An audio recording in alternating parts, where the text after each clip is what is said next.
Nicole Fox had a problem. Her dryer stopped working. She didn't have the money to get it fixed right away, but she remembered she had an old clothesline in the backyard they'd never used before, so she thought, it's a pretty day, be a chance to go outside, so she hung up her clothes on the line. And she enjoyed it. And she liked not having to spend the money, so she just made that her new habit. She would hang her clothes out to dry every week. She enjoyed the exercise, loved how her clothes came back in when they were dry. But people reacted to her decision. Her neighbor took offense of the fact that she spent all this time hanging her clothes on the line because she thought, who does she think she is? Who is she trying to impress?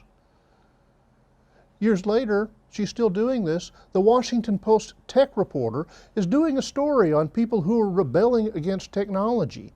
And he got Nicole's name and called her and made it look like her whole decision was to fight against technology. Then there was an American playwright who lives in New Zealand who wrote a one-act play making fun of Nicole.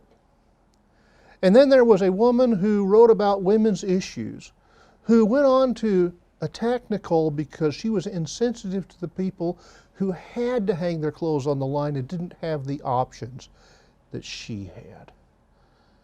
And all she did was dry her clothes because her dryer was broken. What happened? She was misunderstood.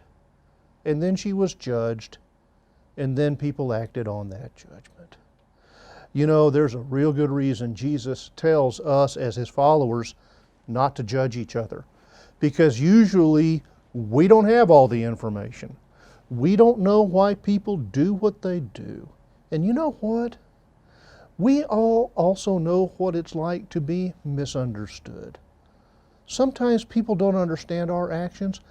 Sometimes we don't even understand our own actions, but we do them anyway.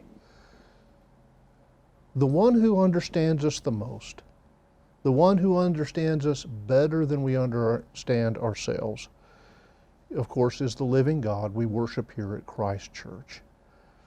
He knows all of our needs. He knows all of our hurts. He knows all of our wants. And He knows just how badly we can mess things up at times. And you know what? He loves us anyway. One thing that we do get correct here at Christ Church is our love for God and our love for each other. We don't always understand each other. We're not always understood. But we're quick to listen and slow to speak. And we resist the temptation to judge, because we're all flawed in our own way, and yet we're still loved in God's way. That's why I tell people when they're looking for a church home, come to Christ Church, because at Christ Church, you will find faith unfiltered.